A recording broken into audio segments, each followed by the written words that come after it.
अस्सलाम वालेकुम नाजरीन, आप यूट्यूब चैनल देख रहे हैं। मैं इमरान खान हूँ। नाज़रीन, पाकिस्तान तहरीक इंसाफ की सियासी कमेटी का इजलास हुआ और उसमें यह फैसला किया गया कि सेनेट का इलेक्शन पाकिस्तान तहरीक इंसाफ किस किस को लड़ाना चाहती है और किस को नहीं लड़ाना चाहती। तो बिलाखिर उन्होंने फैसला किया कि बिला मुकाबला ये इलेक्शन होना चाहिए।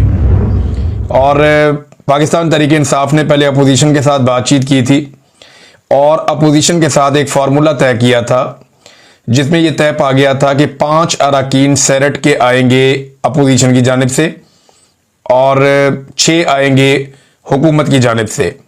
हालांकि पाकिस्तान तहरीक इंसाफ के अंदर जो एक दूसरा ग्रुप है जो इस बिला मुकाबला इलेक्शन की मुखालफत कर रहा है, वो नंबर इससे ज़्यादा बता रहे हैं। वो ये कह रहे हैं कि पाकिस्तान तहरीक इंसाफ कम से कम 7 और ज़्यादा से ज़्यादा 9 सेनेटर, बड़े अजीबोगरीब दावे वो कर रहे हैं कि मुंतखब वो करवा सकती है।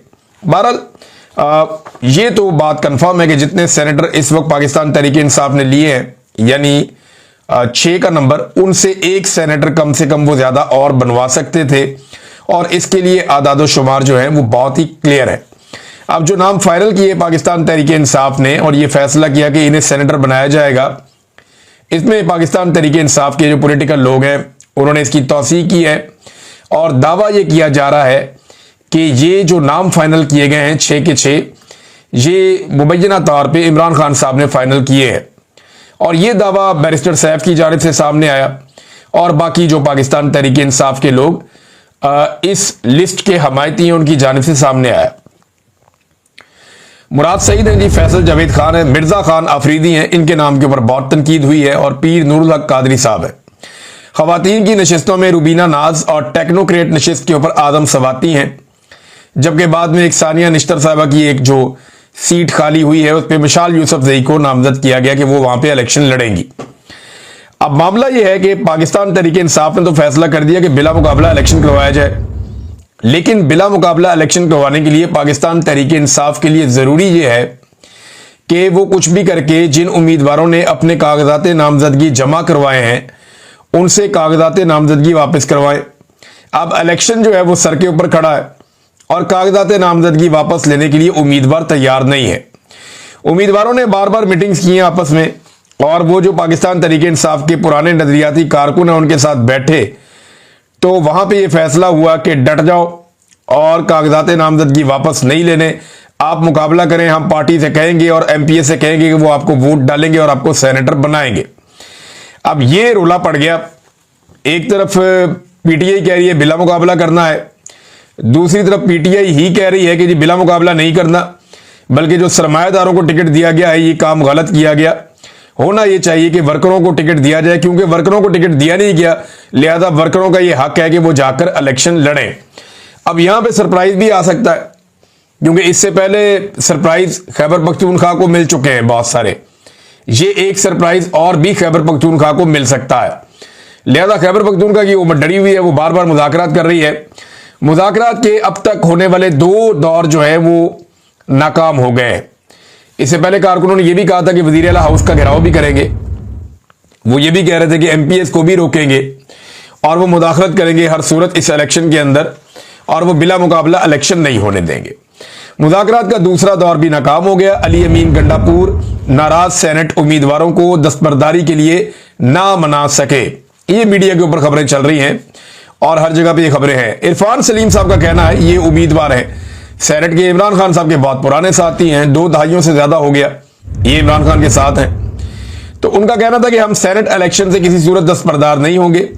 अब ये मामला पार्टी की सियासी कमेटी के सपुर्द कर दिया गया है जो इस पर फैसला करेगी। बहरहाल वो जो मेरे पास आखिरी इत्तला आई तब तक तो ये लोग नहीं माने थे, लेकिन इनको मनाने की कोशिश की जा रही थी कि ये लोग मान जाए और बिना मुकाबला इलेक्शन हो जाए। और इसमें लालच वालच जो दिया गया कि यही होता है ना कि आपको मुशीर बना देते हैं, आपको कोई खास ओहदा दे देते हैं, आपके कुछ लोग हैं उनको भी एडजस्ट कर देते हैं, आपको कुछ फंड्स भी दे देते हैं, अगला जो इलेक्शन आएगा वो आपको लड़वा देंगे। तो ये इस किस्म की चीजें होती हैं जो हुकूमत के पास बहुत सारा कुछ होता है बांटने के लिए, तो वो बांटने के लिए कह रहे हैं। बहरहाल इसमें एक चीज देखने वाली यह है कि क्या पाकिस्तान तहरीक इंसाफ सेनेट के इस इलेक्शन को लड़के या ना लड़के क्या कोई तब्दीली लेगी बहुत बड़ी? क्या इन इलेक्शंस को जीत के वो हुकूमत गिरा सकते हैं? तो जवाब है नहीं। क्या इन इलेक्शन को जीतकर वो हुकूमत बना सकते हैं? तो जवाब है नहीं। क्या इन इलेक्शन के जरिए से वो कोई आईनी तरमीम होने से रोक सकते हैं? तो जवाब है नहीं। तो जब कोई भी काम आप नहीं कर सकते तो यह साबित करना क्या जरूरी है कि पाकिस्तान तहरीक इंसाफ इतनी बुरी तरह एक्सपोज हो जाए कि अपने नजरियाती कारकुनों की जगह वो सरमायादारों को टिकट दे दे? ये बहुत बड़ा सवाल है। देखिए, ये एक बदनामी है जो इलेक्शन लेकर आया है कि पाकिस्तान तहरीक इंसाफ में कारकुन से ज्यादा सरमायादार की अहमियत है। और क्या ऐसी तहरीक इनकलाब की जानिब जा सकती है जहां पे सरमायादार जो है उन्हें एक कदम आगे रखा जाए? बाकी लोग देखें, बाकी पार्टियां भी सरमायादारों को टिकट देती हैं। सेनेटर तलहा महमूद कौन है? उनकी पॉलिटिकल स्ट्रगल क्या है? सब जानते। दिलावर खान साहब कौन है? पॉलिटिकल स्ट्रगल क्या है? सब जानते हैं। और बहुत सारे अमीर अमीर लोग हैं। या तो वो लोग आ जाते हैं जो एस्टेब्लिशमेंट के मंजूर नजर होते हैं, या वो लोग आ जाते हैं जिनके पास बहुत ज्यादा पैसा होता है, या वो दोनों तरह के लोग आ जाते हैं जो एस्टेब्लिशमेंट के मंजूर नजर भी होते हैं और उनके पास बहुत सारा पैसा भी होता है। तो वो सेनेटर बनकर आकर बैठ जाते हैं। एक पोजीशन है ना, उस पोजीशन को एंजॉय करते हैं। पाकिस्तान में टोटल 102 बंदे हैं, तो ठीक है, मैं भी सेनेटर हूं जी, मेरे पास प्रोटोकॉल है, मैं जहाज में जाऊं, एयरपोर्ट पे जाऊं, बाहर जाऊं, तो जरा हटो बच्चों किस्म का एक माहौल बन जाता है। तो अमीर लोग जिनके पास अरबों खरबों रुपया होता है, उनके दिमाग पे फिर ये खुन्नस रहता है कि जनाब सेनेटर बनना चाहिए, जरा प्रोटोकॉल, जरा आवाज चलनी चाहिए हमारी। बहरहाल, क्या सरमायादारों को इमरान खान साहब ने वैसे जो नजरिया बताया पाकिस्तानियों को या पाकिस्तान तहरीक इंसाफ को, वो तो ये था कि एक आम तबके को आगे लेकर आना है सियासत के अंदर, जो अवाम में से हो। अवाम में से वही होगा ना जो आम आदमी होगा, और पैसे का असर रसूख पाकिस्तान की सियासत के अंदर खत्म करना है। ये इमरान खान साहब का एक्चुअल जो नजरिया है जिसके ऊपर वो बार बार बात करते हैं, वो तो ये है। मगर हमने देखा कि पाकिस्तान तहरीक इंसाफ ने सरमायादार के सामने सरेंडर किया है, और ना सिर्फ सरेंडर किया बल्कि पाकिस्तान के मीडिया को और सबको यह बताया कि यह सरेंडर हमारी जानिब से नहीं है, यह फैसला इमरान खान साहब ने किया है। यानी मिर्जा अफरीदी वाला फैसला उन्होंने डाल दिया इमरान खान साहब के खाते में। बाकी पॉलिटिकल पार्टीज भी ये काम करती हैं, पाकिस्तान तहरीक इंसाफ भी अगर ये काम करती है तो फिर बाकी पॉलिटिकल पार्टीज जो कुछ करती हैं और तहरीक इंसाफ भी अगर यही काम करती है तो फर्क कम हो जाता है ना, या फर्क खत्म हो जाता है।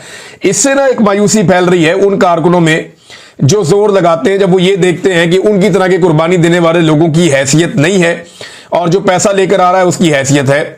जल्दी पर तेल का काम करते हैं। अब फवाद चौधरी साहब जैसा एक स्टेटमेंट आ गया, उन्होंने कहा जी मेरे पास भी 50 करोड़ होता तो मैं भी आज पाकिस्तान तहरीक इंसाफ के अंदर होता। अब हर आने वाले दिन में कोई ना कोई बंदा जो पाकिस्तान तहरीक इंसाफ से इस वक्त बाहर है और वापस आना चाहता है, जिसने मुश्किल वक्त नहीं देखा, हालांकि फवाद चौधरी ने तो बहुत मुश्किल वक्त देखा है, बहुत सारे लोग जिन्होंने मुश्किल वक्त नहीं देखा जो वापस आना चाहते हैं उनके पास ये जवाब है। वो ये कह सकते हैं कि जनाब पैसे ले लो और हमें भी वापस आने दो, हमें भी वापस पार्टी के अंदर ले लो। अब नाज़रीन, पाकिस्तान तहरीक इंसाफ ने ये वाला इलेक्शन ना लड़कर यानी बिला मुकाबला करके एक बात तो तस्लीम की है कि जो अदालती फैसला है वो पाकिस्तान तहरीक इंसाफ को तस्लीम है। यानी अदालती फैसले के बाद जो एक नई अददी हैसियत है असेंबली के अंदर अपोजिशन की, पाकिस्तान तहरीक इंसाफ ने उन्हें ज्यादा नशिस्तें देकर वो अददी हैसियत और वो फैसला तस्लीम कर लिया। सादा लफ्जों में आप ये कहें कि जिस फैसले के खिलाफ ये अपीलें करने जा रहे हैं और जिस फैसले के खिलाफ ये बोलते हैं और ये कहते हैं जनाब ये फैसला दुरुस्त नहीं हुआ, ये मखसूस नशिस्तों पर अपोजिशन का हक नहीं है, और वाकई नहीं है कि आप किसी भी जाफिये से देखें, कोई भी आदमी इंसाफ और कानून वाला होगा वो कहेगा कभी भी इनका हक नहीं है अपोजिशन का।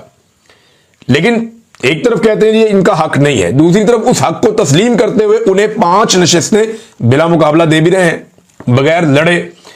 और पाकिस्तान तहरीक इंसाफ को डर इस बात का है कि होगा ये कि अगर इलेक्शन हो जाता है तो उनके एमपीएच बिक जाएंगे। वैसे अब खरीदने के लिए टाइम ही कितना रह गया है, लेकिन खरीदने वाले तो जो है वो जबानी कलामी भी खरीद लेते हैं, यानी जबान दे देते हैं कि आपको हम ये देंगे, आप वोट यहां डालेंगे, और जबान के ऊपर भी काम हो जाता है। बहरहाल, एक और बड़ी खबर है नाज़रीन, मोहम्मद एजेंसी से दोबारा विजुअल्स आए और बहुत बड़े पैमाने पर जुमे वाले दिन लोग निकले हैं और अमन मार्च हुआ है, बड़ी तादाद में अवाम निकले। अवाम का दोबारा वही मुतालबा था, वो ड्रोन हमलों के खिलाफ एहतजाज कर रहे थे और मिलिट्री ऑपरेशन के खिलाफ आवाज उठा रहे थे, दहशतगर्दी के खिलाफ आवाज उठा रहे थे और अपने वसाइल और अपने हुकूक के लिए आवाज उठा रहे थे। खैबर पख्तूनख्वा में जितने भी कबायली इलाके हैं वहां अवाम बार बार निकलती है और वो एक ही बात करती है कि ड्रोन हमले बंद किए जाएं, हर किस्म का मिलिट्री ऑपरेशन जो है वो यहां पे हमारे इलाके में ना किया जाए, अमन व अमान हमारा बहाल किया जाए और यहां पे दहशतगर्दी को खत्म किया जाए और जो हमारे मादनी वसाइल है उनका तहफ़्फ़ुज़ किया जाए और हमारे मादनी वसाइल हमारे ऊपर खर्च हों, ना कि कोई और उनके ऊपर कंट्रोल करे। नादरीन, एक और कुछ तस्वीर आई हैं। ये तस्वीर अगर आप देखें तो ये बलूचिस्तान पूरे में बहुत वायरल हुई है। इस वक्त बलूचिस्तान के अंदर हर तरफ ये तस्वीर फैल रही हैं। गुज़िश्ता 24 घंटे के अंदर बेशुमार लोगों ने इन तस्वीर को देखा है और ये एक बाप बेटी की तस्वीर है। आपको मैंने मारंग बलोच की तस्वीरें दिखाई थी, वो हादसा